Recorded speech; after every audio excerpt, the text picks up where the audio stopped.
kuna ma olen kirjanik ja näitleja, siis ma igapäevaselt tegelikult mõtlen selle peale, et mismoodi me lepime kokku selles, mis rolle me mängime elus. Ja kui ma mõtlen tagasi oma lapsepõlve peale, siis mulle kuidagi jubedalt meeldib, et ei meenugi ühtegi hetke, kus mu vanemad oleksid nagu väga surunud mind mingisse kindlasse ametisse või mingile kindlale teele. Ainus asi, mida nad surusid peale, oli see, et õpi palun hästi, palun saa häid hindeid. Aga sealt edasi, et kas ma peaksin hakkama võidusõitjaks, kas ma peaksin hakkama loomaarstiks, kas ma peaksin hakkama diplomaadiks.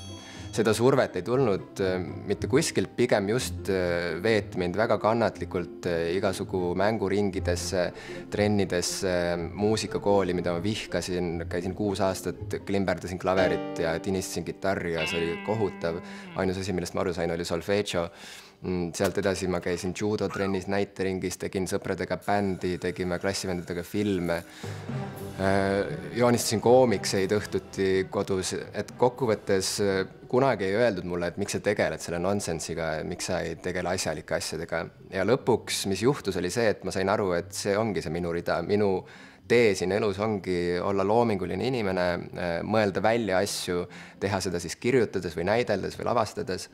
Ja ma arvan, et seda julgust poleks mul olnud nii palju, kui mu vanemad oleksid keelanud mind.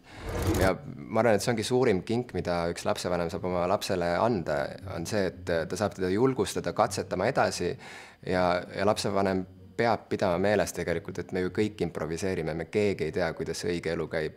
Nii et parim asi, mis sa saad teha, on lihtsalt elada oma vaistu järgi, elada oma õige sisetunde järgi ja teha seda, mis sind päriselt õnnelikuks teeb.